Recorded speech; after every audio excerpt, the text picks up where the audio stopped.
Bueno, vamos a empezar la conferencia de hoy. Tenemos entre nosotros a David Sánchez Cabezudo, un joven investigador, y nunca mejor dicho, pero un investigador de verdad.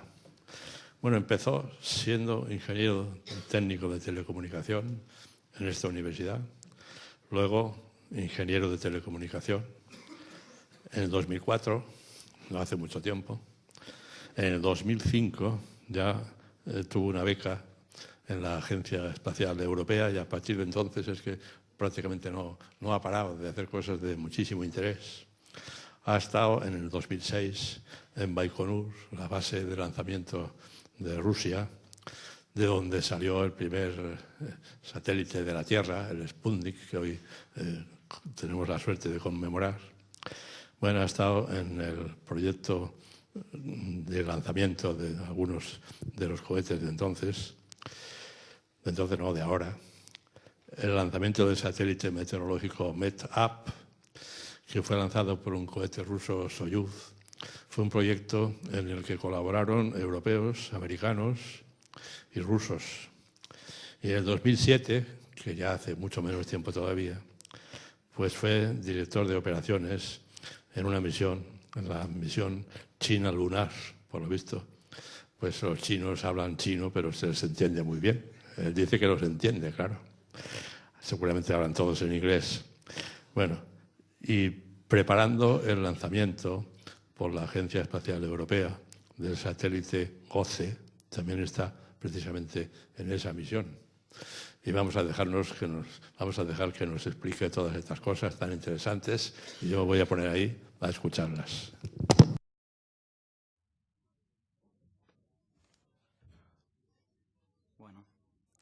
Buenas tardes a todos. Muchas gracias por su atención, en primer lugar.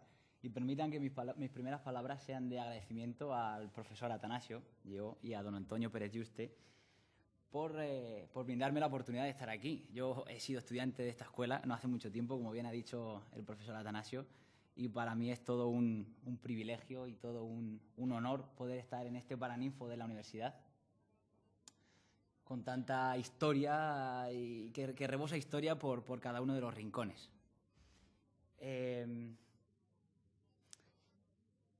Estamos hoy, aparte del aspecto divulgativo de esta presentación, hoy es una tarde de celebración, ¿no? Una tarde de celebración en la que vamos a celebrar que hace 50 años los cielos se abrieron al espacio, en una aventura similar a la que Cristóbal Colón llevaría surcando el Atlántico a abrir el Nuevo Mundo, ¿no? Es una tarde, pues, de celebración en la que todos debemos estar contentos. El lanzamiento del Sputnik fue en el 1957. Por tanto, el objetivo del profesor Atanasio con esta charla era conmemorar el 50 aniversario, pero por temas de logística al final fue completamente imposible realizarla el año pasado y la hemos tenido que dejar ahora. Por tanto, yo lo que les pediría sería que nos desplazáramos unos 4 meses todos en el tiempo hacia atrás para centrarnos en el 4 de octubre de 2007, para así poder decir que hoy celebramos el 50 aniversario del lanzamiento del Sputnik. Esta presentación la he dividido en 3 partes. Una primera en la que daremos una visión global del Sputnik, una descripción detallada del Sputnik. Sí, una descripción detallada del Sputnik. Y a continuación nos meteremos un poco lo que es la historia, los antecedentes históricos que llevaron al lanzamiento del Sputnik y, por supuesto, las repercusiones que ello tuvieron. Finalmente, a modo de, ya que el título de esta conferencia es 50 años después del Sputnik, lo que intentaré será, pues, comparar un poco la situación actual con la situación que hace 50 años llevó al hombre a descubrir las puertas del espacio. Bueno, el Sputnik, como ven aquí, era una simple esfera, ¿no? Supongo que todos ustedes ya lo habrán visto. Era simplemente una esfera que a primera descripción se podría decir que era una esfera perfecta y que su ingeniero, el ingeniero jefe que la construyó, su máxima obsesión era que estuviera perfectamente pulida y que estuviera brillante. Que estuviera perfectamente pulida y brillante por 3 motivos. El primero, para que reflejara toda la radiación del Sol y así no se calentara y pudiera hacer funcionar incorrectamente a sus elementos. Pero sobre todo en aquellos momentos de la Guerra Fría y en aquellos momentos en los que la propaganda era fundamental, el objetivo principal era que fuera visible, que todo el mundo pudiera ver el poder de los rusos dando vueltas y orbitando la Tierra alrededor de todo. Es por esto que he puesto la foto, que se ve perfectamente el reflejo del ingeniero en el Sputnik. Siguiendo con la descripción, el Sputnik era una esfera que tenía 2 antenas. Cada una de las 2 antenas eran 2 monopolos y, para el que le pueda sonar familiar, un monopolo tiene un diagrama de radiación toroidal con un nulo en el eje longitudinal de la antena. Por tanto, teniendo 2 antenas separadas 35 grados, lo que se conseguía era un diagrama de radiación omnidireccional y así, independientemente del movimiento de rotación que tuviera el satélite, se aseguraba la recepción en la Tierra. Me salté el escudo térmico. La esfera era 2 milímetros de grosor, de los cuales el primer milímetro era un escudo térmico basado en una aleación de aluminio, aluminio, titanio y magnesio, sí. Después de la antena, la potencia, el suministro de potencia, lo daban 3 baterías de plata y de zinc, en cuyo interior, que estaban diseñadas para 2 semanas y que al final estuvieron activas durante 22 días, en cuyo interior se insertaba el sistema de radio. El sistema de radio transmitía 2 frecuencias para cada una de los 2 sistemas de antenas que tenía, y a pesar de que todo el mundo se piensa que el Sputnik solo transmitía el famoso bip, ¿no?, en su interior iba codificada información sobre la temperatura y la presión. Dentro del Sputnik había un termómetro y un barómetro, de forma que si la temperatura estaba entre 0 y 50 grados, los pulsos que transmitían cada una de las 2 señales tenían igual duración. Pero si la temperatura subía por encima de 50 grados o disminuía por debajo de 0, los pulsos que transmitía en la frecuencia de 20 MHz eran más grandes. Por otra parte, también tenía un barómetro y, como dije al principio, su interior estaba recubierto con nitrógeno para mantener una presión constante, y tenía un barómetro que detectaba cualquier salto o variación en la presión. El objetivo de esto era detectar si algún meteorito evaluar la densidad de meteoritos, ya que el impacto de un meteorito hubiera hecho disminuir la presión, por supuesto. Finalmente, un ventilador pretendía mantener la temperatura en el interior constante, se activaba a una temperatura mayor de 36 y se ponía en off a una temperatura menor de 20 grados. Por tanto, algo tan simple como una esfera con 2 antenas, con las baterías, un sistema de radio y un ventilador con los correspondientes interruptores y cables, por supuesto, se colocaron mediante un sistema neumático en la parte superior de la cofia, y un sistema pirotécnico se encargaba de desplazar el satélite para la inserción en órbita. Ahora hay que hacer maravillas aquí de la tecnología.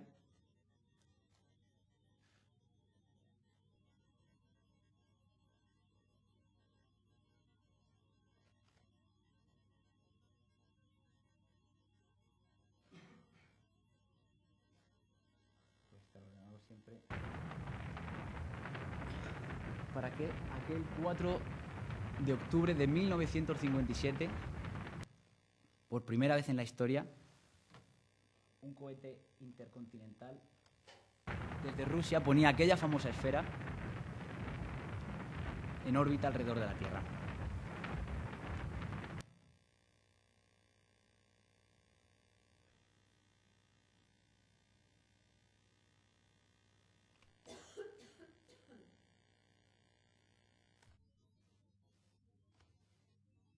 Así pues, unos segundos después del lanzamiento, el problema es que está muy oscuro aquí no se ve la simulación. Una lástima. El satélite, pero claro, se lanzó desde Baikonur, era a oscuras. Entonces, unas horas después del lanzamiento, todavía los ingenieros rusos, sin saber si el Sputnik se había insertado en su órbita correctamente, el Sputnik, a una velocidad de unos 30.000 kilómetros por hora, atravesó toda la estepa siberiana y vería su primer atardecer. Esta es una simulación que he hecho a una altura de 20 metros por encima del Sputnik. Es decir, esto era lo que vio el Sputnik, era el primer objeto artificial creado por el hombre y era el primer amanecer que vería. Ahora, lo que he hecho en la simulación, he subido a una altura de 10.000 kilómetros y he multiplicado por 10 el tiempo de la simulación. Por aquellos entonces todavía los rusos no sabían si se había insertado o no se había insertado correctamente.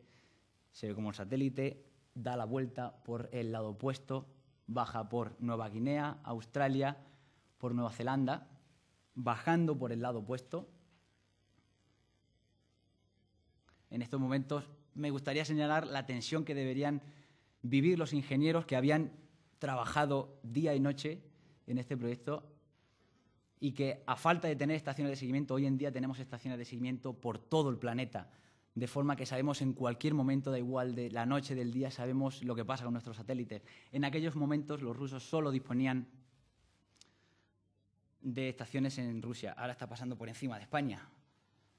Aquí se ve. Y finalmente, 96 minutos después,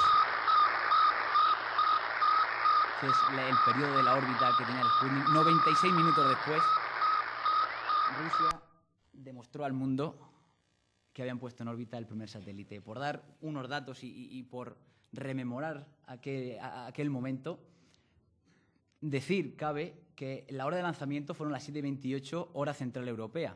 Pero ya que hay 6 horas de diferencia con respecto a Baikonur, en Baikonur ya era el día 5 de octubre. O sea que cuando lo lanzaron allí eran las 12:30 de la noche.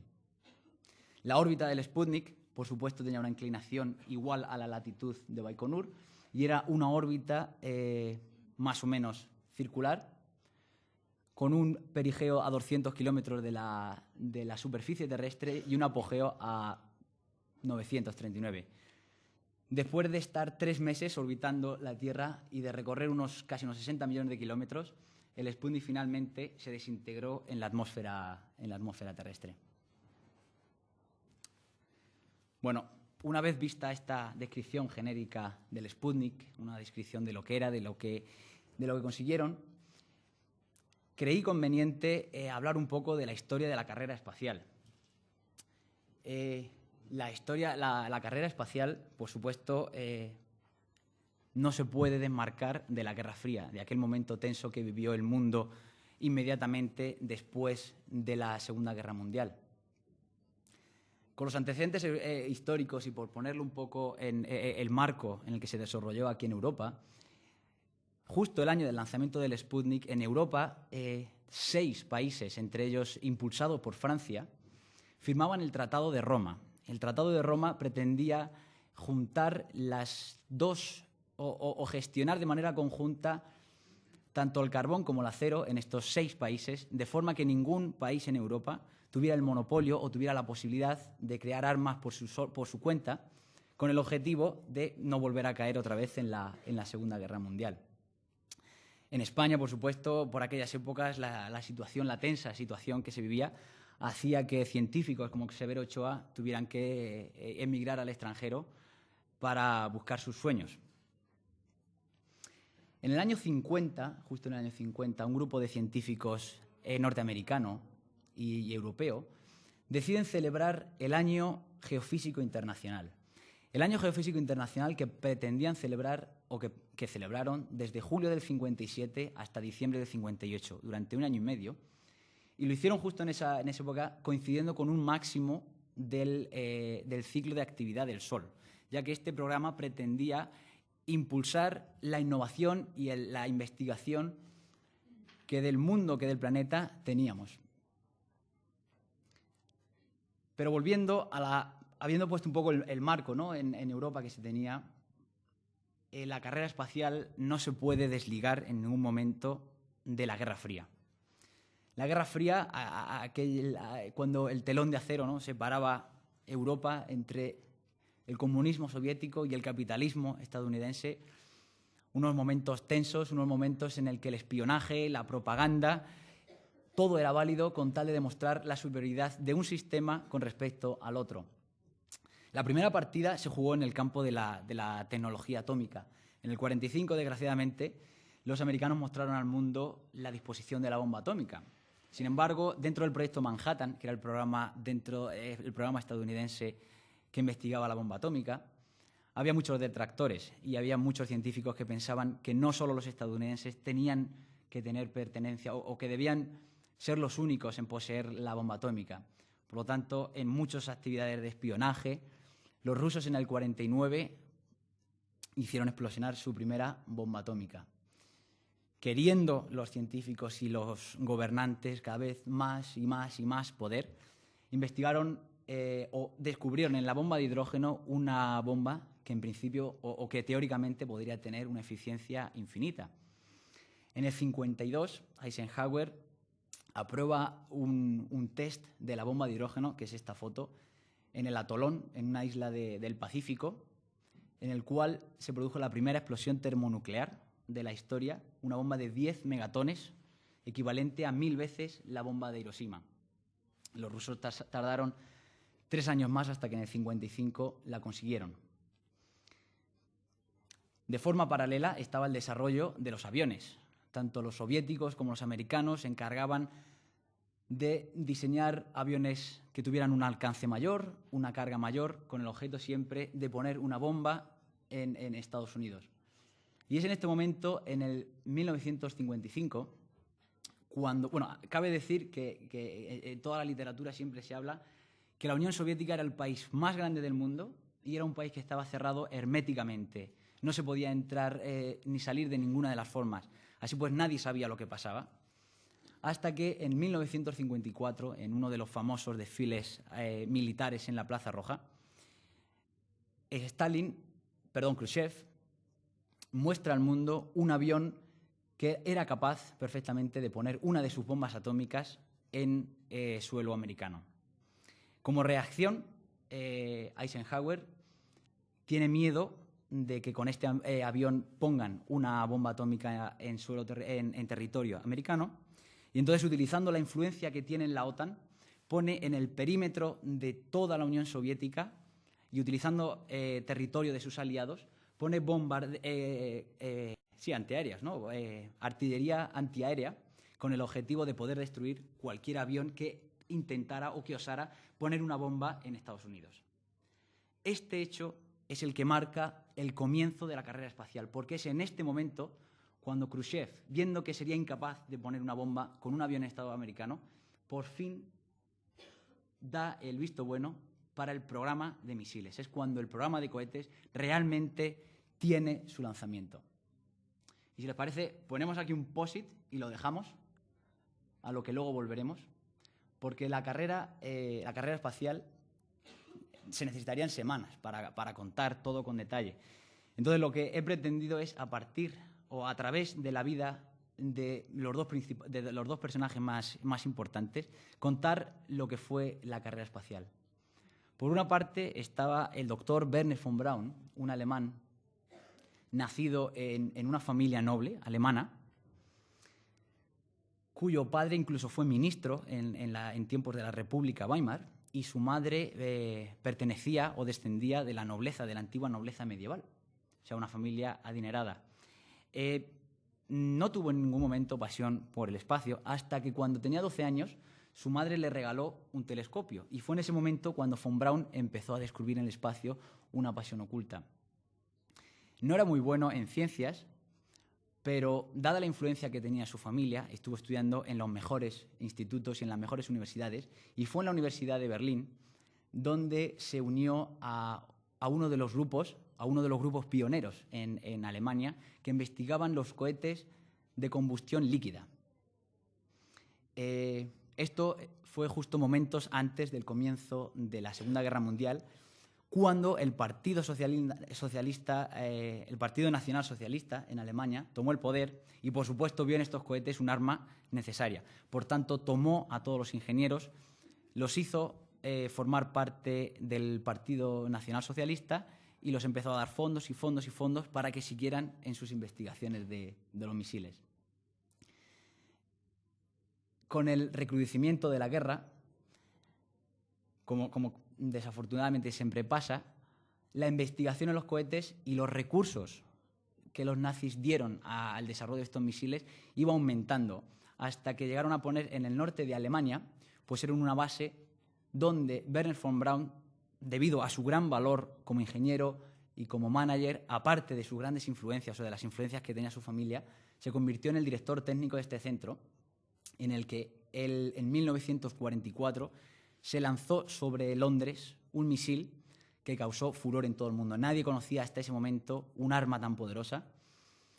Y es en aquel momento cuando tanto americanos como soviéticos, dándose cuenta de lo detrás que sus tecnologías iban con respecto a la tecnología de Wernher von Braun, empezaron una caza para coger a Wernher von Braun y llevárselo a sus respectivos países para que trabajara para ellos.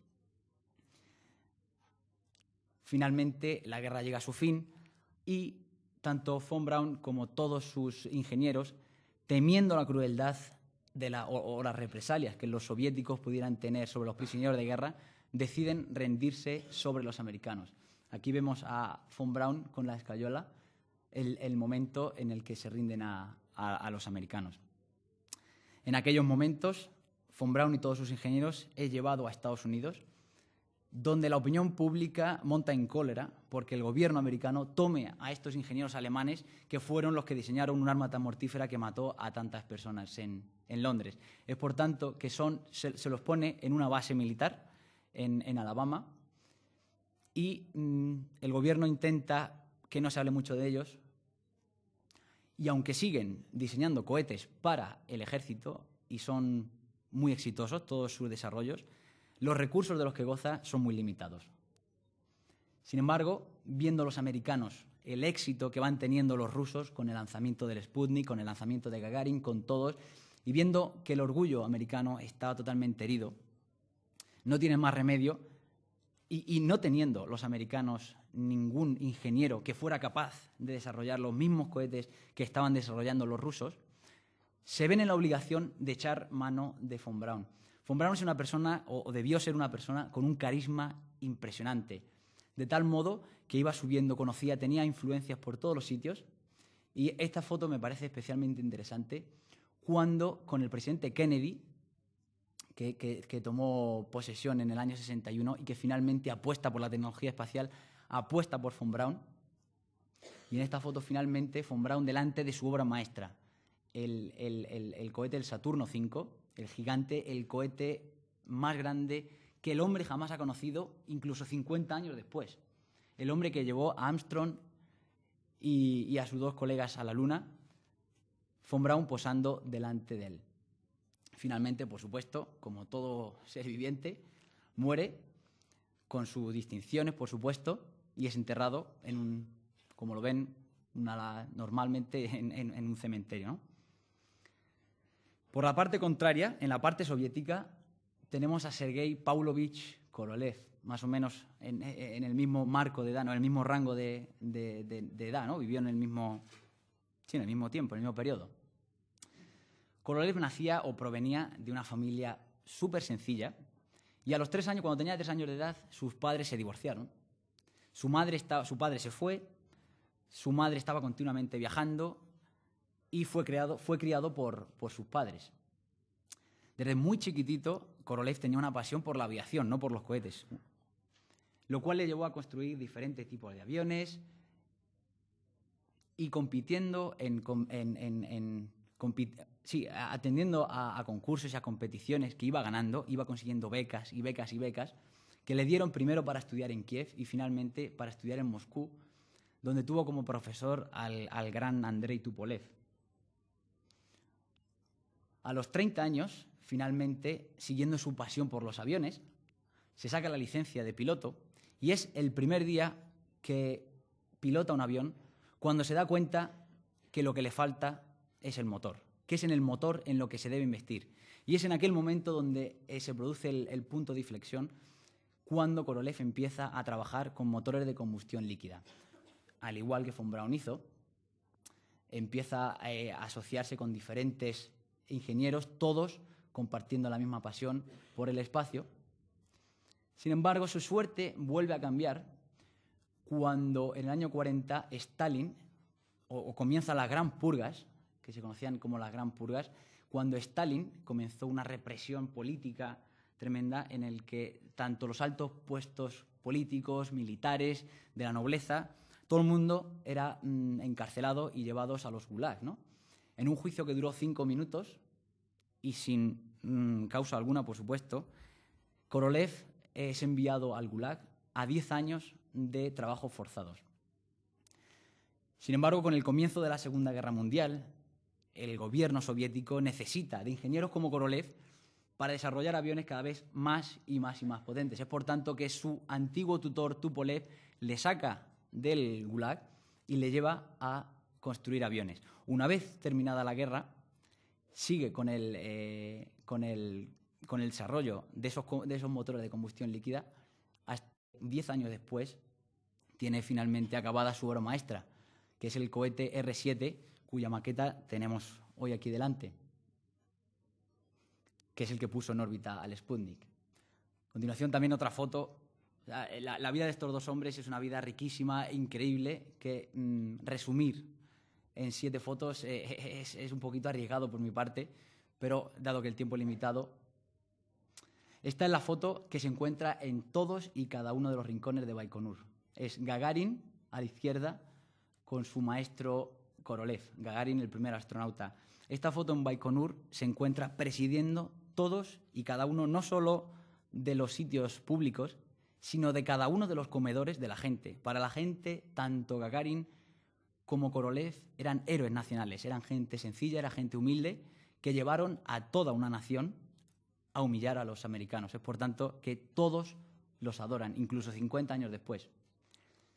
Finalmente, el hombre que una vez había estado recluido en el Gulag, al morir, tiene un entierro de Estado en la misma Plaza Roja de Moscú, y el propio premier soviético, que por aquel entonces era Brezhnev, incluso lleva el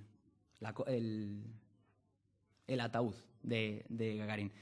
Todo para que veamos las vueltas que da, que desde estar en el Gulag hasta termina con entierro en la Plaza Roja, y sus cenizas están en el muro del Kremlin, donde es un espacio reservado solo para los héroes. Es por esto que he querido ver la evolución de cada uno de los dos ingenieros jefes que desarrollaron tanto el programa americano como el programa soviético.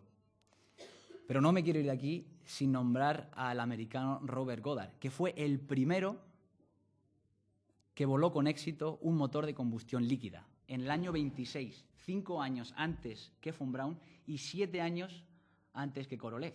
Sin embargo, ¿por qué no ha pasado a la historia? Pues esto yo lo veo un ejemplo claro de que, aparte de los intereses que tenga cada uno, hay que estar en el sitio adecuado y en el momento adecuado. Goddard estaba en el sitio adecuado, estaba en Estados Unidos. Sin embargo, murió justo antes de que la necesidad de crear cohetes naciera. Es por esto que la carrera espacial siempre irá ligada a estas dos personalidades, carismáticas, complicadas, trabajadores incansables, von Braun y Korolev. Comentando ya simplemente y por encima aspectos de la carrera espacial, el encargo que tuvo Korolev nada más terminar la Guerra Mundial era coger el V2 de los americanos y construirlo. La primera versión que voló rusa del V2 es el R1 en el 48. Luego vino el R2 y luego las sucesiones. Y es en este momento donde retomamos, donde lo dejamos, donde pusimos el POSIT anteriormente, que era en aquel momento que Rusia mostró al mundo todas las armas que tenía, en el momento que Eisenhower decidió poner las baterías antiaéreas, en el momento que Stalin decide apostar por los misiles. Estos misiles estaban muy de lejos de ser capaces de poder llevar una bomba nuclear de 5 toneladas a Estados Unidos.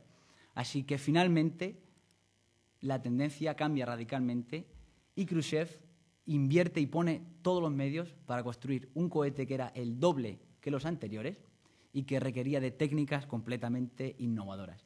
Finalmente el R-7 tiene su primer vuelo en el 57, en mayo, para 6 meses después pone en órbita el Sputnik. Como ya dije anteriormente, en los tiempos de la Guerra Fría la propaganda era lo más valioso. Y el camarada Khrushchev se dio cuenta rápidamente de que innovar en el espacio y todas las victorias que tuvieran en el espacio tenía mucho mayor impacto en el mundo entero y principalmente en los americanos que cualquier bomba atómica. Entonces, continuamente le pedía a Korolev hitos, le pedía que hiciera cosas que pudieran vender al mundo como esto es lo primero que han hecho los rusos, o los rusos son los primeros que han hecho esto en el mundo. El comunismo, vence al capitalismo. Es por esto que un mes después del lanzamiento del Sputnik, Laika se convierte en el primer ser vivo que sale al espacio, sin volver, por supuesto. En el 59, Lunik se convierte en el primer satélite que toma una fotografía de la cara oculta de la Luna. Y en el 60, por primera vez, Belka y Strelka se convierten en los primeros seres vivos que vuelven a la Tierra. Stalin coge creo que es Strelka, y se la manda a Kennedy como para compartir con los americanos el éxito soviético. No, perdón, por aquellos entonces estaba ya Kennedy en la Casa Blanca y Kennedy manda un telegrama diciendo derrota aceptada. Por aquellos entonces cada una de las noticias golpeaban el orgullo de los americanos, el orgullo del tío Sam, como pone en toda literatura, lo iba golpeando una y otra vez hasta que Kennedy, me queda también Gagarin, que se convirtió, por supuesto, casi el hito más importante después del Sputnik, en el primer ser humano que viajaba al espacio y volvía. Y aquí me gustaría, igual que con el Sputnik, dije que Korolev estaba totalmente obsesionado en que estuviera perfecta. Y una de las cosas que decía cuando pedía a los que trabajan con ella que lo tuvieran siempre limpio, les decía, esto estará en los museos. Pues también dice la literatura que cuando Korolev estaba reclutando los astronautas, se decidió por Gagarin simple y llanamente por dos cosas. Una cosa provenía de una familia sencilla, como él, pero la más importante de todas era porque el que tenía la mejor sonrisa de todas. Korolev sabía que lo que estaba, que por supuesto para él lo importante era la investigación espacial, era la exploración, pero él sabía que lo que vendía y la razón por la que él recibía los recursos era por los hitos que su gobierno vendía al resto del mundo. Es por esto que todos los rusos recuerdan a Gagarin y a su sonrisa. A continuación del lanzamiento, por supuesto, el comunismo había triunfado, el capitalismo estaba por los suelos, herido de muerte, en China, en Cuba, siguiendo golpeando, si cabe aún más, el orgullo americano, Valentina Tereskova, la primera mujer que viaja al espacio. Y finalmente, el último de los grandes hitos de Korolev es Alexei Leonov, que en el 65 es el primer hombre en realizar una actividad extravehicular. Las consecuencias del lanzamiento del Sputnik.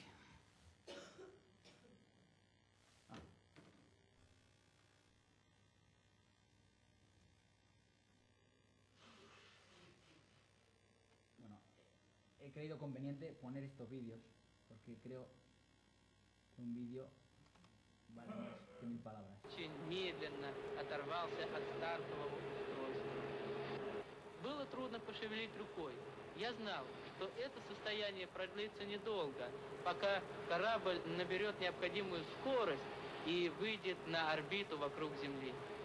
Земля сообщила, прошло 70 секунд после старта. Я ответил, понял вас, все хорошо.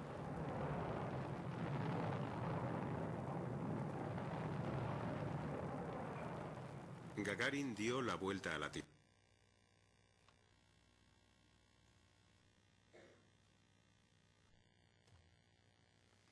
Lo hemos dejado en las consecuencias del lanzamiento del Sputnik. El 5 de octubre, el día después, Pravda, que es el periódico de mayor tirada en la Unión Soviética, recogía en una esquina el lanzamiento de un satélite que sus compatriotas ingenieros habían lanzado. Pero era como una décima parte de la portada. Sin embargo, horas después, en la primera edición del New York Times, los americanos recogen el éxito soviético a toda portada.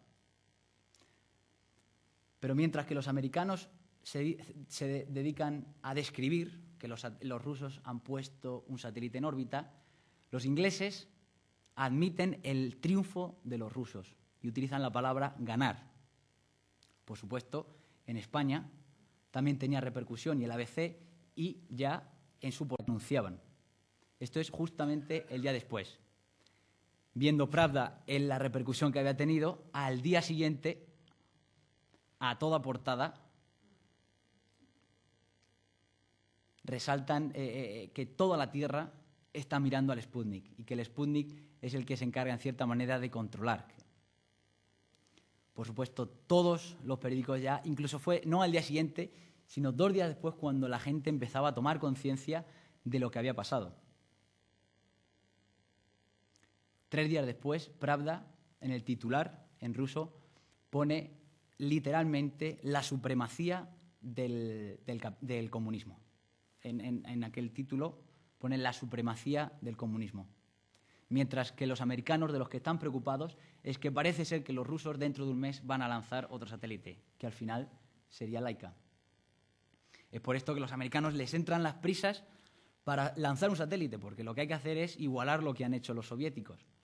Y el proyecto llamado Vanguard de la Armada, un proyecto civil, que estaba muchos años por detrás de poderse lanzado el 6 de diciembre, pero como todo el gobierno le urgía para lanzarlo, se convierte en el último de los desastres de los Estados Unidos, cuando ante la atención de millones de personas por televisión, el Vanguard explota y no se eleva más de 4 metros de la plataforma de lanzamiento. Finalmente ya el orgullo americano ya no podía estar más bajo y Kennedy, nada más ser electo y mediante de su vicepresidente Johnson, le escribe una carta a von Braun. Y he creído conveniente poner aquí las preguntas que Korolev hace directamente a von Braun. ¿Tenemos una oportunidad de batir a los soviéticos? Si es, ¿cómo? ¿Poniendo un laboratorio en el espacio? ¿O viajando a la Luna? ¿O un cohete? O sea, da la sensación de que Kennedy no está interesado en absoluto en la exploración espacial. Kennedy está únicamente interesado en batir a los rusos. La segunda pregunta, obvia, ¿cuánto costaría? ¿Cuánto costaría? Y la segunda es, ¿estamos trabajando 24 horas? Y si no, ¿por qué no? La respuesta de von Braun viene a decir que Rusia, aun estando en tiempos de paz, está tomando medidas o está actuando en wartime, en tiempos de guerra. Y dice que la mayoría de nuestros procedimientos están diseñados tranquilamente para tiempos de paz. Von Braun finaliza diciendo que no creo que podríamos ganar esta guerra a no ser que el gobierno aceptara tomar medidas que solo se tomarían en tiempos de guerra. Finalmente, el discurso más famoso de Kennedy en el Congreso, que a mí me parece lo más reseñable en este momento, invita a toda la nación a un compromiso de todos los estamentos científicos y tecnológicos con el objetivo de poder llegar a la Luna, en lo que Kennedy describe como una batalla por el poder de las mentes y nombrando los dramáticos acontecimientos que han sucedido una y otra vez en el que los rusos iban consiguiendo hitos. Kennedy dice que toda la nación, no solo una agencia, no, toda la nación se debe agrupar siguiendo un mismo objetivo. Ese objetivo era el de poner un hombre en la Luna y traerlo de vuelta. A razón de esto, todo un país, y es lo que me parece increíble, y es esto donde me he saltado un vídeo que creo que puede ser interesante. Esperemos que funcione. Was formed? That's a fairly easy question to answer. Este hombre, Keith Glennan, fue el primer administrador de NASA. Keith Glennan is the first administrator of NASA. He is asked why NASA was formed. That's a fairly easy question to answer. Sputnik. On October 4th, 1957, as I recall, the Russians launched a fairly heavy object into orbit, and that caught us really by surprise. Es la primera conclusión del lanzamiento del Sputnik y con el discurso de Kennedy fue crear toda una agencia espacial, pero no simplemente crearon NASA, sino que todas las universidades, todos los laboratorios, todo el país estaba involucrado y motivado para conseguir el mismo objetivo. Se daban becas para que la gente estudiara ingeniería. Era popular que la gente estudiara carreras de ingeniería. La conclusión del discurso de Kennedy para poner un hombre en la Luna era un objetivo tan titánico que no podía conseguir solo con un proyecto. Es por esto que crean 3 proyectos: el proyecto Mercurio, el proyecto Gemini y finalmente el proyecto Apolo. Todos empezaron más o menos a la vez y coincidieron paralelamente.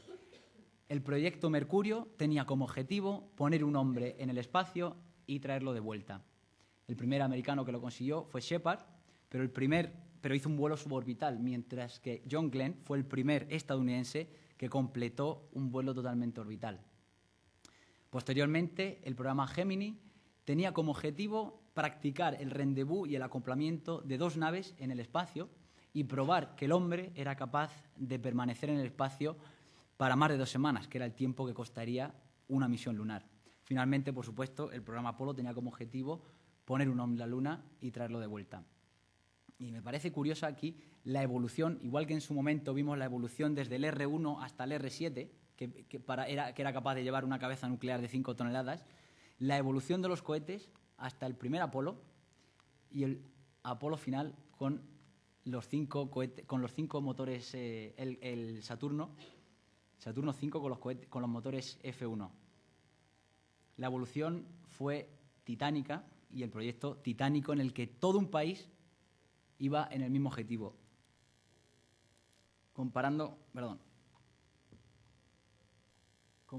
el Saturno 5 con el R7, los datos hablan por sí solos.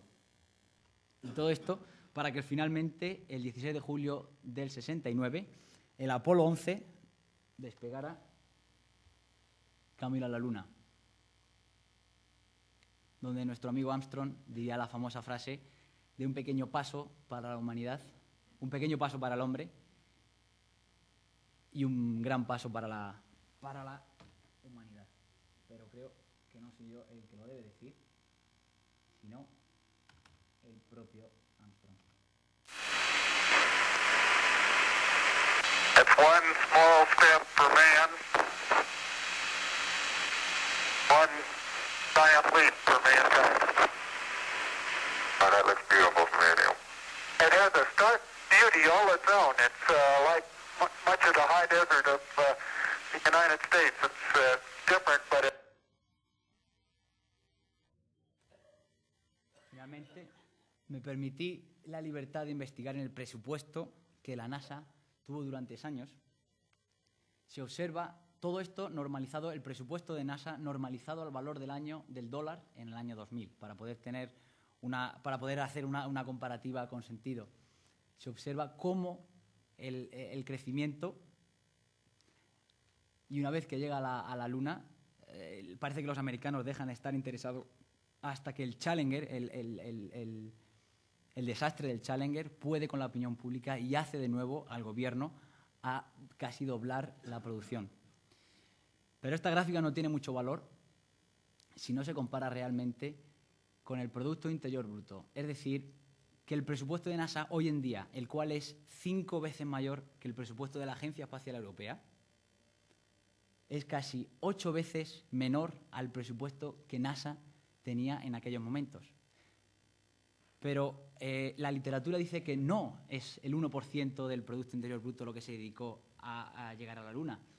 Esto era el presupuesto de NASA, era todo el país. Y en algunos sitios se lee que hasta un 7-8% de todo el Producto Interior Bruto de Estados Unidos se destinó a poder poner un hombre en la Luna. Finalmente, el final de la carrera espacial es el programa Apollo-Soyuz. Un programa en el que por primera vez en la historia una nave rusa Soyuz y una nave estadounidense Apolo se acoplaron en el espacio en una misión que más que un sentido técnico tenía un sentido simbólico. Es el primer paso para la cooperación internacional, marca un antes y un después, marca el final de la Guerra Fría y el comienzo de la cooperación, gracias a la cual tenemos hoy la Estación Internacional, en la cual, gracias al lanzamiento de la semana pasada del laboratorio Columbus, la ESA ha triplicado su presencia en la Estación Espacial Internacional. Bueno, ya para finalizar, he creído conveniente hacer una comparativa de lo que son las operaciones en el espacio y las operaciones que hacemos en la Agencia Espacial Europea con lo que se hacía 50 años, para que podamos comparar o para que podamos valorar la evolución. El primer ejemplo será la captura lunar para la que trabajé. He puesto esta porque es de la que dispongo datos. Ahora, si bien para el lanzamiento del Sputnik las operaciones se realizaban desde Baikonur, desde Moscú, y 6 estaciones de seguimiento que estaban distribuidas a lo largo del territorio soviético, me gustaría resaltar que todo se hizo con un ordenador que estaba en Moscú, un superordenador del tamaño casi de este Paraninfo, que era capaz de hacer 10.000 operaciones por segundo. En Baikonur, de lo único que disponían los ingenieros eran de tablas trigonométricas. Hoy en día, en la Agencia Espacial Europea, por ejemplo, tenemos la misma estructura, o tenemos un organigrama similar. Tenemos un director de vuelo, el cual está apoyado por un manager. He mantenido los nombres en inglés para no cometer errores en la traducción, donde hay un responsable del segmento de espacio, un responsable del segmento de tierra, un responsable de la mecánica de vuelo, por supuesto, aparte de responsables de software, de simulaciones, de calidad, de infraestructuras. Estamos hablando de 1.000 personas las que pueden estar, pero la jerarquía se mantiene más o menos igual que la con la que se lanzó el Sputnik. Esta es la famosa sala que tenemos allí, que muchas veces cuando se habla de los americanos, de NASA, de Houston, a mí me da rabia porque esto es lo nuestro, esto es el centro europeo, es la Agencia Espacial Europea, y parece mentira que aquí en Europa conozcamos más. O sea que me ha parecido conveniente poner esta foto para hacer propaganda de lo que es de todos. Centrándonos en la captura lunar, pues una captura lunar, por supuesto, a los que sean familiares, los que les sea familiares el tema de órbitas, el satélite en cuestión iba a hacer 3 maniobras en la Tierra, maniobras en el perigeo, para ir aumentando el apogeo hasta meterse en una órbita cuyo apogeo estaría en la órbita lunar, donde debería hacer otras 3 maniobras. Una vez que llegara a la Luna, tendría que hacer 3 maniobras para frenar, para descender su velocidad y así poder ser capturado por la gravedad lunar. ¿Qué es lo que tenemos nosotros? ¿Con qué es lo que trabajamos? Pues trabajamos con un montón de simulaciones, con un montón de datos. Sabemos perfectamente dónde va a estar el satélite, dónde no va a estar. Tenemos todos sus parámetros orbitales, la ascensión recta, la declinación, todos los datos están con un grado de precisión máximo. Tenemos las estaciones que lo van a seguir, en este caso era una estación en Australia, otra estación en Sudamérica y esta estación está en Tenerife. Tenemos la elevación y el azimut de la antena, la velocidad con la que se tiene que mover la antena para seguir al satélite. Todo se conoce perfectamente. Miles y miles y miles de páginas. Por supuesto, luego se coordinan las estaciones, se conoce perfectamente cuándo una estación va a empezar un pase, cuándo va a finalizar, cuándo va a hacer el handover a la siguiente estación. Con todo esto, calculando los parámetros, la representación en 3 dimensiones de la captura lunar, metiéndose en la cuarta órbita sobre la Tierra, pasaría la Luna por encima y en ese momento es donde comienza la maniobra, una maniobra que duraba 20 minutos, que lo consistiera en frenar la velocidad del satélite para que le pudiera capturar la Luna. En ese momento se mete en una órbita de 12 horas de periodo. En el segundo perigeo se vuelve a hacer otra maniobra que lo que hace es vuelve a reducir más el apogeo, todo con el objeto de circularizar la órbita y tener el satélite orbitando la Luna en órbita circular.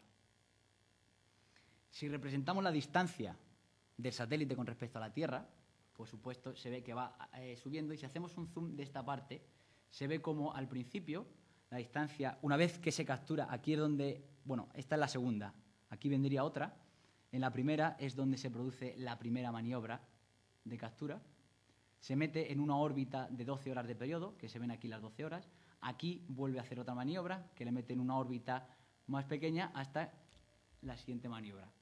Y lo que quiero dejar claro, o lo que me gustaría reseñar, es simplemente la precisión con la que se tiene todo. Si hacemos una simulación de la órbita con la Luna y se pone en 3 dimensiones,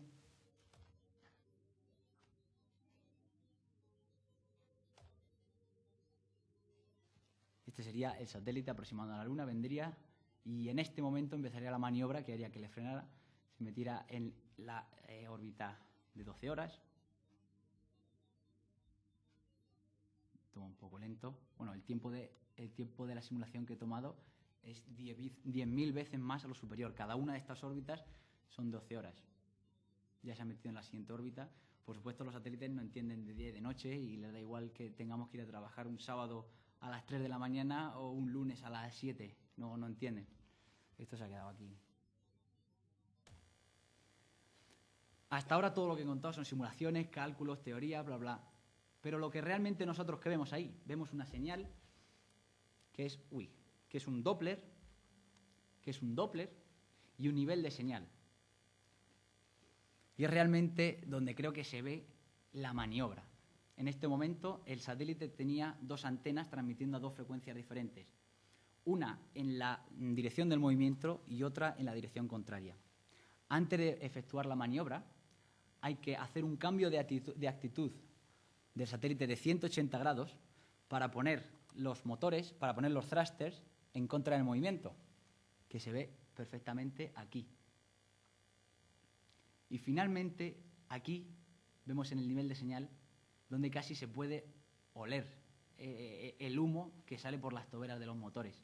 En este momento, la maniobra, que dura 20 minutos, hace que el satélite vibre y que, por tanto, el nivel de señal que recibamos no sea tan constante como ahora. En cuanto al Doppler de las 2 frecuencias, vemos cómo cambia totalmente de módulo y de dirección.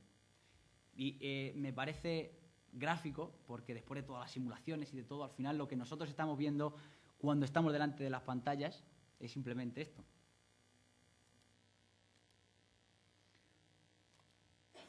Para finalizar y hacer una comparativa de lo que han supuesto estos 50 años, me ha parecido interesante poner y compartir aquí la campaña de lanzamiento que tuve el privilegio de disfrutar, en la cual en un avión inmenso llega el satélite y, por supuesto, lo primero que hay que hacer es instalar el módulo con la carga de pago.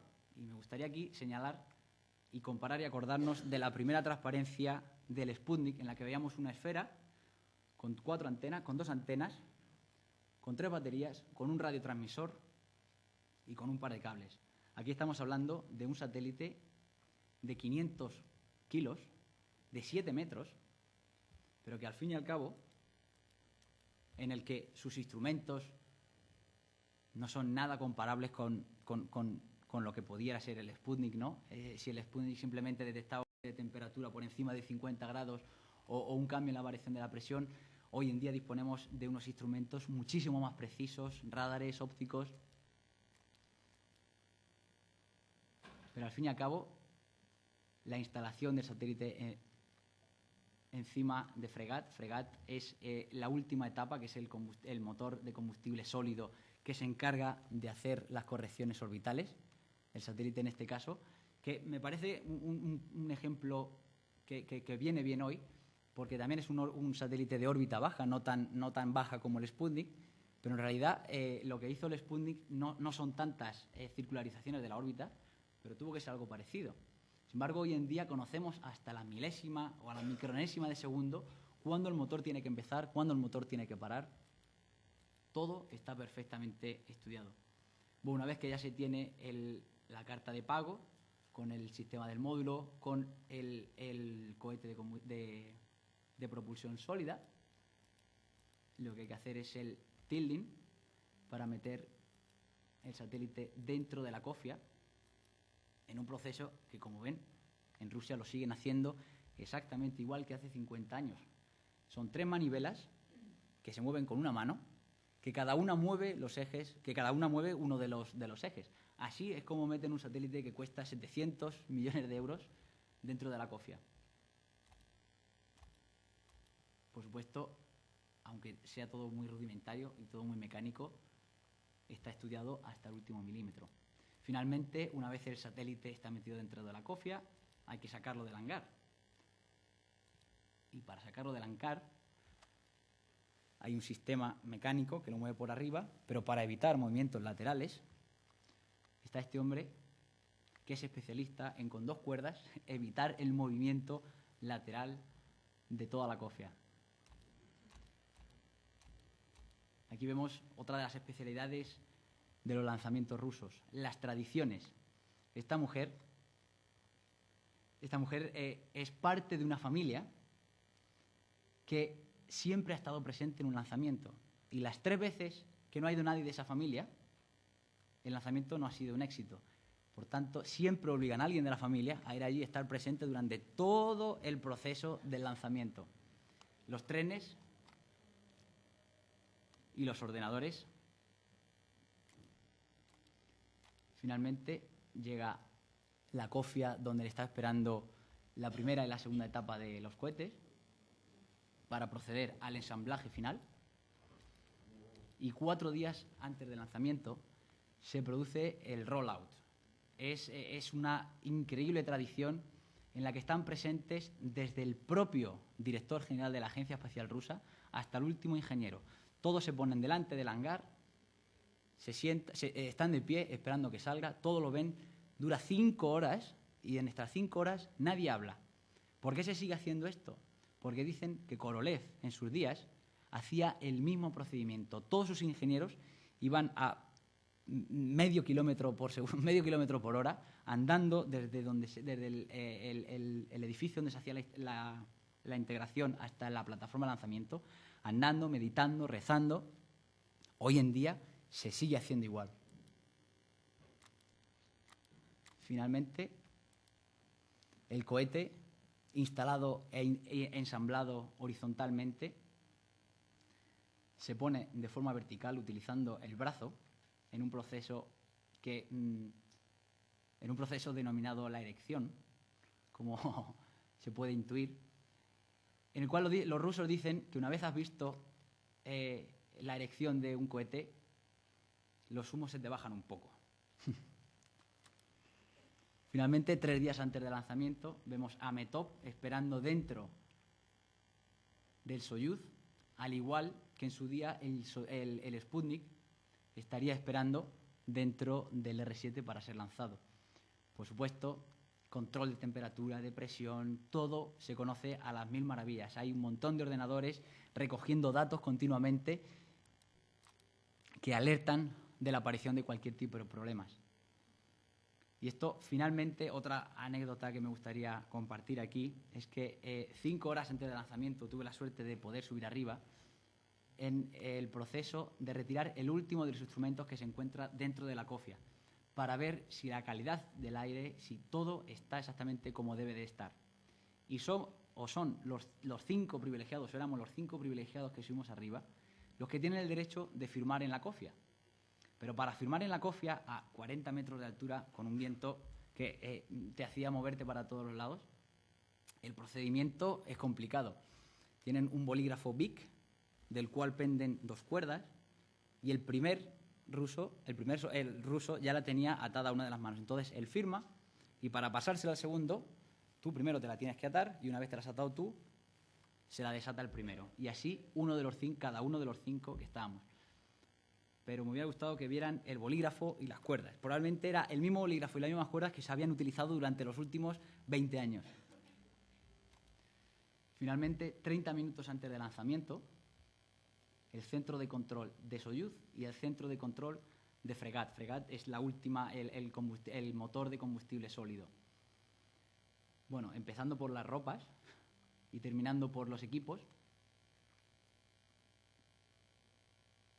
juzguen ustedes. Finalmente, 15 minutos antes del lanzamiento, nuestro homenaje al Soyuz.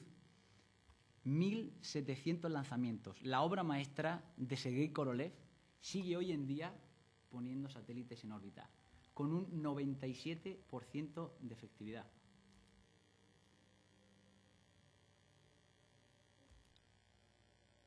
Para finalizar, he querido poner el lanzamiento de Gagarin, comparándole con un lanzamiento en el 2007 que ponía 3 astronautas rumbo a la Estación Espacial Internacional. Aparte de los colores y la calidad de la foto, juzguen las diferencias. Y es en este momento cuando les quiero presentar al Laboratorio de Experimentación de Espacio y de Microgravedad. Tenemos muchos asistentes aquí. Es una asociación de estudiantes, todos ellos apasionados por el espacio, una asociación que se creó hace unos años, hace un par de años creo. Ya son 80, no solo de aquí de Madrid, sino también de Valencia, en Barcelona. Y es una asociación que realmente, si están interesados, les recomiendo, porque es una asociación que pretende aunar estudiantes y pretende ser nexo con las empresas, ser nexo con las instituciones.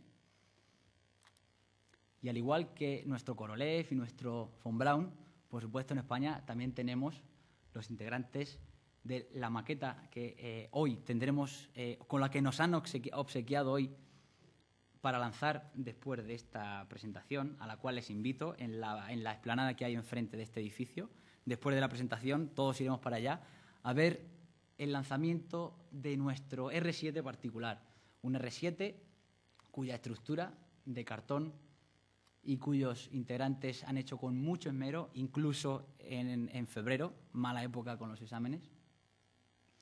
Aquí vemos el motor, es de pólvora negra. Y aquí vemos la tobera de cerámica. Por supuesto, para no dañar a nadie, está totalmente controlado el aterrizaje y gracias al paracaídas lo recogeremos después. Por supuesto, al igual que hicimos con el R1, con el R7, con el Apolo 3, con el Apolo 11, aquí hoy tenemos nuestro R7 de un tamaño no tan considerable, pero estoy convencido que la pasión que los ingenieros, los futuros ingenieros han puesto en ello es la misma que llevó a Korolev y a von Braun a construir sus cohetes. Y ya para finalizar, me gustaría resumir con la importancia, o diciendo que la importancia del lanzamiento del Sputnik fue que abrió la exploración al espacio, o que en la exploración del espacio abrió una nueva etapa de la humanidad. En estos 50 años hemos utilizado el espacio en beneficio de todos. Las comunicaciones, la navegación, la observación de la Tierra son actividades cotidianas que el mundo no entendería sin ellas. En esta visión económica de la utilización del espacio, cabe decir que hoy en día las empresas son totalmente autosuficientes como para tomar cargo de ellas, en lo que para mí los gobiernos deberían dejar de tener implicación y realizar otra vez y volver a la realización de los sueños. En el 57, el hombre tenía un sueño. Vaya, no te vayas. Bueno, o la batería. Vaya. Bueno, en el 57 el hombre tenía un sueño y el sueño era poner un satélite en órbita. Se consiguió. 4 años después tuvo un sueño de poner, el sueño posterior era poner un astronauta en el espacio y tardaron 4 años. Después tenían el sueño de llegar a la Luna y tardaron 8 años. Y después hemos tenido otros muchos sueños. Hemos tenido el sueño de poner una estación permanente en la Luna, el sueño de ir a Marte. Sin embargo, a día de hoy y 50 años después se han quedado en sueños. Es por esto que me gustaría terminar haciendo un llamamiento a la realización de los sueños. Un llamamiento a los gobiernos para que motiven, como Kennedy hizo en su momento, para que motiven a toda una nación y sobre todo para que proporcionen los recursos necesarios. Y un llamamiento, por supuesto, a los individuos para que con nuestro esfuerzo y con nuestra entrega hagamos finalmente de estos sueños una realidad. Muchas gracias por su atención.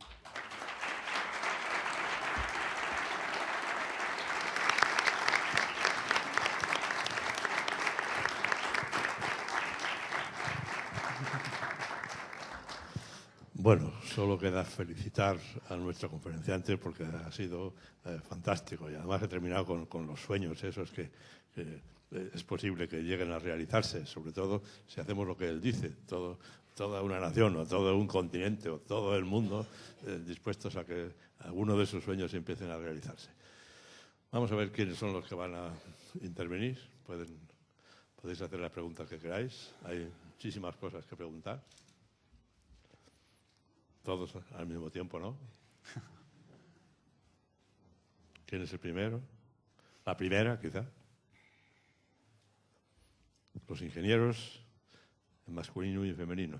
Ingenieros aeronáuticos, ingenieros aquí de telecomunicación también.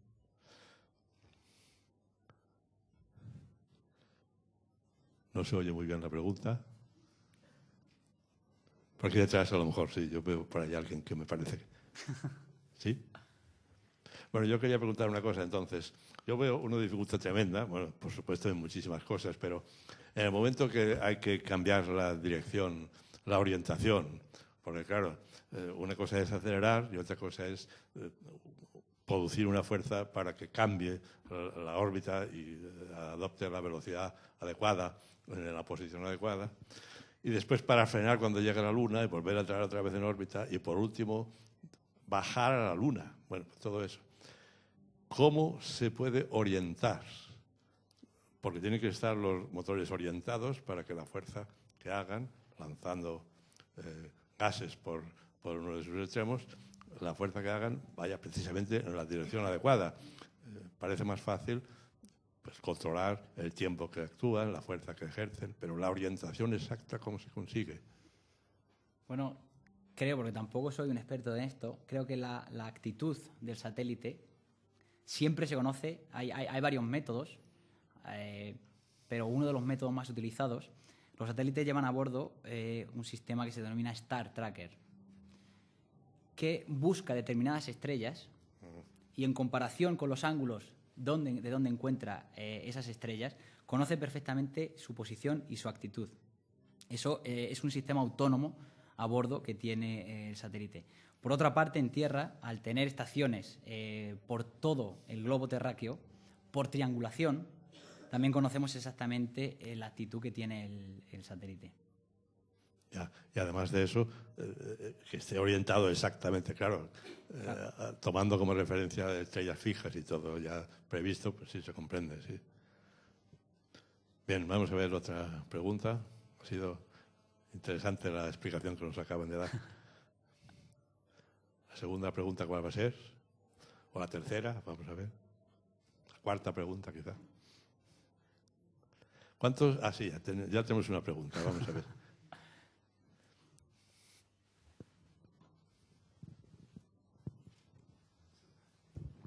Hola, yo quería preguntar, a ver qué opina usted sobre el turismo espacial, sobre el hecho de que personas pueden pagar mucha cantidad de dinero en ir al espacio para estar cinco minutos, creo que es o algo así, compañías como Virgin Galactic, por ejemplo. A ver si cree usted que gastar tantos recursos sí es positivo. Me parece fantástico. Me parece, al igual, como de la forma que he concluido, creo que al 2008 la humanidad ha llegado a una madurez en el espacio que nos permite hacer un uso de él económico. Entonces, ¿por qué no vamos a hacer un uso económico en este sentido, en el sentido turístico? Por supuesto que me parece fenomenal que las empresas, que las industrias, ya con el conocimiento técnico que los gobiernos se han encargado de ir desarrollando durante todos estos años, es una tecnología ya madura, o lo suficientemente madura, como para que las empresas pongan a disposición del público esta utilización del espacio. Por eso creo que sería o debe ser parte de los gobiernos intentar cambiar, intentar hacer como hace 40 años hicieron los gobiernos, ¿no? Por supuesto que antiguamente estaba la Guerra Fría.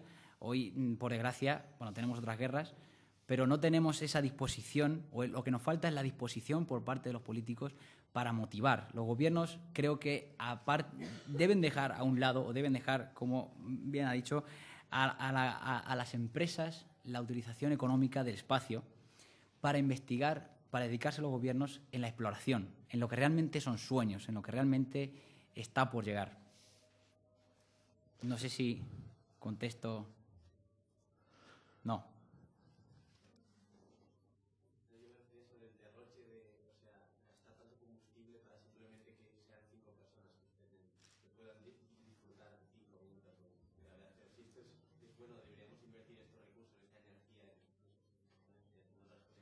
Bueno, mientras sea una empresa privada la que lo haga, yo tampoco soy quien para juzgar si es un gobierno el que se dedica a dar paseos espaciales libremente con dinero de los contribuyentes, por supuesto no, pero si son empresas privadas, ¿por qué no? ¿Que es un gasto tremendo? Por supuesto que es un gasto tremendo, y a lo mejor en lo que deberían investigar los gobiernos es en estudiar uno de los ingenieros, o el único ingeniero que queda hoy vivo a día de hoy, de los que trabajó con Korolev, dijo que el mundo no cambiaría hasta que el hombre fuera capaz de transmitir energía por ondas.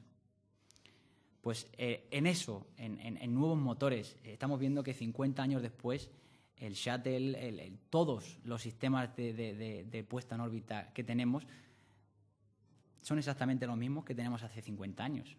Por supuesto, hoy en día tenemos unos sistemas que nos permiten hacer unas simulaciones, unos cálculos para poder llegar a la Luna y captura, pero hace 50 años también llegaron a la Luna. Es decir, que la tecnología está ahí. Mi opinión es que los gobiernos deberían investigar o deberían invertir en que salir al espacio, como bien ha dicho, no consumiera tanta energía, que se pudiera hacer de una manera más fácil. Bien, otra pregunta más. Por aquí no se oye ninguna. ¿Cuántos satélites hay en este momento orbitando la Tierra? Por lo menos 2.000, ¿no? Uy, 100.000. ¿Cuánto? No lo sé. Pero cuidado que lo vi. Pueden ser 160.000, me suena la cifra de 160.000. Seguro. No estoy seguro, pero tenemos en la ESA, al igual que la NASA, tiene una oficina que se dedica única y exclusivamente a tener una base de datos de toda la basura espacial y de todos los satélites que se encuentran en órbita. Y cabe decir en este punto que los chinos, en el año pasado, haciendo las pruebas de un misil que tenían los militares, multiplicaron por 3 la basura espacial que se había acumulado durante los últimos 40 años. Por supuesto, esto generó una polémica increíble, pero los chinos lanzaron su satélite, o sea, destruyeron su satélite con un misil y multiplicaron por 3 la basura espacial, aumentando en muchísimo el riesgo de que un simple tornillo pueda dañar la estructura del shuttle y matar por esto a los astronautas. No, mi pregunta era esa, justamente, está muy relacionado con la pregunta anterior sobre la basura espacial, que últimamente está bastante de actualidad, y quería saber los problemas que puede haber respecto a la basura espacial y qué soluciones se puede obtener, o sea, se puede hallar para resolverlo. Bueno, para controlarla existe un departamento, tanto en la ESA como NASA, como todas las agencias espaciales, tienen un departamento entero que se encarga de seguir todo lo que se encuentra orbitando la Tierra. La forma de reducirlo, bueno, creo que hay, de forma teórica, han hablado de sistemas casi como que salgan a orbitar la Tierra, recoger parte de la basura, pero yo no he vuelto a oír hablar que vaya en esa dirección.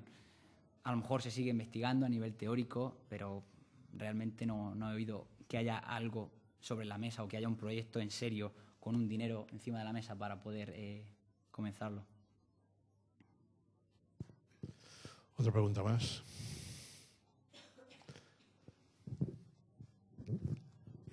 Sí, yo quería saber qué opinas sobre las especulaciones que hay de las imágenes del hombre pisando la luna. A ver si... ¿Qué crees? Bueno, gran pregunta, ¿no? Si las imágenes que vimos eran un vídeo. Si era este vídeo, lo hicieron muy mal, ¿eh? Porque la calidad de este vídeo que tengo yo es bastante mala.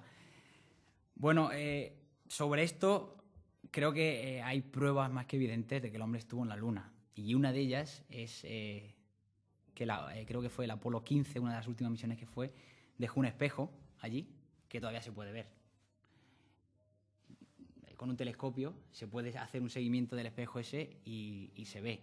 Yo no lo he visto, pero hay pruebas que se ve. Y sobre la pregunta de si el hombre pudo ser capaz o no, hace tiempo leía una entrevista que hacían a Neil Armstrong preguntándole si pensaba que el hombre sería capaz de llegar algún día a Marte. Y su respuesta fue que el desafío tecnológico que a día de hoy implicaría poner un hombre en Marte son muchísimo menores de los desafíos tecnológicos que en el año 61, cuando empezó todos los programas, tuvieron que afrontar para poner un hombre en la Luna. La tecnología la tenemos, los recursos faltan. Si el hombre ha llegado a la Luna, yo estoy convencido que sí. Hay pruebas. Aparte de estar del espejo, no caigo, ¿no? Pero realmente es que hace tiempo lo estuve hablando y me decían, no, si es que hay un espejo en no sé dónde, tal, en el cráter que se ve y que lo dejaron ahí en la última de las misiones. Hay rocas lunares también que trajeron los astronautas con compuestos que no se habían visto aquí en la Tierra. Es un invento de los americanos. Hay alienígenas. No sé, yo estoy convencido que sí, que fueron a la Luna. Y de hecho, o la explicación o la razón que daría sería que la tecnología la tenían. Entonces, si la disponían de esa tecnología, ¿por qué no? O sea, más que nada por deducción. Muy bien, todo eso por supuesto que es verdad. Vamos a ver, ¿qué otra pregunta? No sé si se les ha pasado por la cabeza, pero hace tiempo también tuvimos allí la presencia de 5 astronautas que habían estado en la Estación Espacial Internacional. Y hablando sobre la cantidad de millones que serían necesarios para poner un astronauta en Marte, uno de los asistentes le preguntó que si realmente cree que es necesario invertir tal cantidad de dinero en un proyecto para poner un hombre en Marte, que si no era mejor simplemente llevar un robot, que, con las técnicas que tenemos hoy en día, es como si tenemos nuestros propios ojos, es incluso mejor científico, porque puede taladrar, coger una muestra, analizarla y mandar los datos de vuelta, y sería mucho mejor que poner un hombre. Claro, la respuesta del astronauta necesita trabajo, ¿no? Pero dijo algo que a mí me gustó, ¿no? La respuesta que dijo. Dijo que el hombre es un ser curioso y que la curiosidad de ese hombre no se alimenta mandando un robot a Marte, sino que realmente el sueño de poner un hombre en Marte sería lo que llenaría o lo que completaría ese sueño, que no es simplemente poner un robot. Podemos poner un robot, pero nunca tendremos la sensación de que realmente estamos allí, de que realmente lo hemos pulsado, de que hemos pasado ese obstáculo, de que hemos superado el obstáculo tecnológico. Por supuesto que es un sueño y es un sueño que vale la pena. Invertir mucho dinero dará luego rendimiento económico. Son preguntas que se hacen, que se han hecho toda la vida. En cualquier invento siempre se ha hecho la misma pregunta. Una anécdota de cuando Edison estaba investigando sobre las lámparas y si la combustión podía servir para, además de producir pues chispas y rayos, pues serviría para iluminación. Pues, bueno, estaba gastando dinero en eso y se le dijo, pues esto jamás, ese sistema jamás va a servir para iluminación. Bueno, y resulta que, bueno, todo lo demás. Y luego además empezó a ver que salían, no se sabía lo que era, y eran electrones de un filamento incandescente. Y bueno, eso son curiosidades, ¿por qué no se dedicará a otra cosa? Resulta que fue la base de la electrónica, nada menos de la electrónica. Bueno, y todos los inventos han sido así. Primero parece que es un sueño, parece que es una cosa de, bueno, pues un psicópata que le da por ahí. Un sueño de ir a Marte. La cantidad de cosas que luego se pueden sacar, incluso económicamente, de realizar ese tipo de sueños, pues es así la historia de la humanidad. Todos los progresos han venido pues, de una forma parecida. Pienso yo, ¿no? Completamente de acuerdo. El conferenciante está de acuerdo, entonces ya aquí no hay discusión. Vamos a ver quién es el que quiere decirnos algo más, alguna otra pregunta. Pues nada, damos las gracias, ha sido realmente fantástica la conferencia de hoy.